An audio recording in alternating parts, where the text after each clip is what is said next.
If you happen to run across yesterday's reading, we talked about the Tower card and bringing in the wrecking ball, so to speak.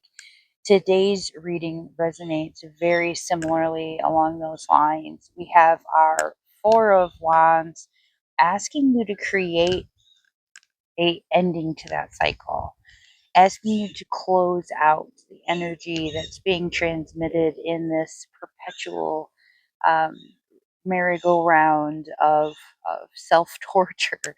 It's somewhat self-inflicted. We have this Ten of Swords to indicate that um, this is something that you have chosen to return to numerous times. And because you have done so, you have created this pattern of these ups and downs, and you seek to consistently return to the up times, not realizing that each time this happens, those up times will become less and less satisfying over time. So there's no benefit to returning to this. It becomes this toxic cycle that needs to be broken. And with this, we also have this Eight of Cups, this indication that whatever was there is just not meant to be returned to any longer. There is something to be said for taking reins uh, and driving yourself into unmapped territory. You may not be familiar with what's next. You may not have any glimpse of what's coming for you. And I'm seeing that there is a sense of some uncertainty as to how you might be able to carry on, or there's some uncertainty with your housing security or financial security if you remove yourself from these situations. The spirit is giving you this guidance, fully anticipating that you will need to be provided for. So there must be some sense of security here. There must be some clarity and validation that is coming. Sometimes we're not able to see it because we are blinded by all of the situation that's unfolding in front of us. It's kind of an intentional blinders, because if you saw what was coming, you might run from it. You might think that you're not deserving of that type of a life. We do a lot of self-sabotage is what I'm hearing. That you have some unhealed traumas, some difficulties accepting what you truly deserve. And so spirit is just asking you to trust that this is not it. And there is something much better for you. Give it a chance. Close this cycle out and walk forward, trusting the process. This message is for those in the collective who have been feeling a little bit overwhelmed with the amount that they have on their plate. They have felt as though they wanted to ask for more. They're trying to manifest a different kind of a life. There are some sacrifices that will be made, yes, but it's not so much about sacrifice as it is about consistency and discipline, about maintaining some structure to your day, about maintaining some consistency to committing to a schedule, is what I'm hearing, that you might need to actually commit to a schedule.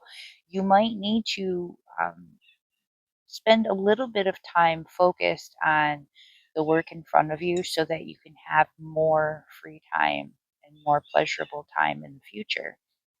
We're kind of trading a little bit of this. And in this is talking about service to others. So some of these energies that are coming forward feel as though part of what you're offering in what's on your plate is that you are helping. I'm hearing a family member, that you have offered to help a family member, and it now feels as though it might be a little bit too much. But remember, this is karmic investment. This is every time that you do something good for other people. And that's not why we do it. We don't do it so that we have a karmic investment bank waiting for a bad day. We do it because it's the right thing to do, even though it might be difficult. But when we need to be reminded of why we're doing it, the reminder is because down the road, you might need that. You might need somebody to look out for you, to care about you, to be available to help you address some difficult time. So when you put the intention out there to be a good person and to do for others. You put the intention out in the universe that you're a good person and you're there to help others. And there are other good people that come forward and step up and who are able to help you if you need it. When that intention is out there in the universe, it multiplies, it amplifies, and it draws in the kind of people that we need in our life. It's not just that we are going to bring a bunch of takers in, we're going to bring a bunch of people who are also willing to sacrifice and help others.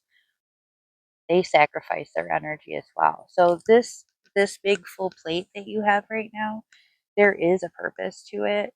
Spirit is asking you to stay diligent, to stay consistent, and to keep doing the work that you think is extra right now, but what you're going to discover is it's exactly in alignment with obtaining the life that you have asked for. We have a message here from the divine masculine to those in the collective who are, I'm hearing specifically non contact or very minimal contact from those. We have an opening of the connection. We can expect some incoming communication. That communication is a little bit different than what we might have heard before. There is a depth to this communication, there is a vulnerability to it, and Spirit is asking you to not only be open to it, but be prepared. Be prepared to allow a safe space for the divine masculine to offer up this emotional connection and be prepared to accept it. Now, if you are still in a state of resentment or bitterness, or you still holding a grudge against this divine masculine, that energy is not going to come forward. You have to be able to release that and forgive and recognize that divine masculine is just as capable of change as the divine feminine is.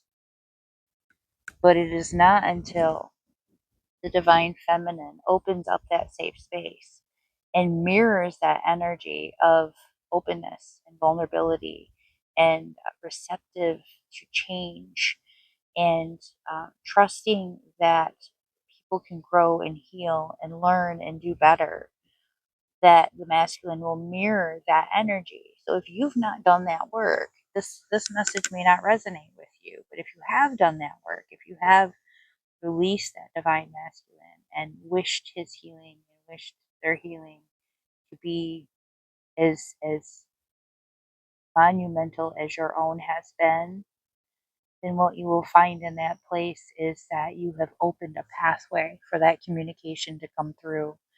Because we've opened that pathway and we've offered ourselves to the divine masculine as a safe space for him to land those connections and feelings, we will actually start to see the little connections coming through again. We may have, I'm hearing that some of you may have lost that, felt like you weren't feeling the divine masculine. I'm hearing that he cut you off because he was trying to protect you from the pain that he was experiencing as he worked through this healing. So if you have not felt your your twin flame or your divine masculine anytime recently, he was trying to protect you from that pain, which means that he was doing the work, and we want to send him love and patience and and high regards for the work that he's doing. We want him to know that we're proud of him, and we don't want to say that. We want to do that through our heads, through our hearts, and express to him that we can't wait to hear from him, and we hope that he's doing well.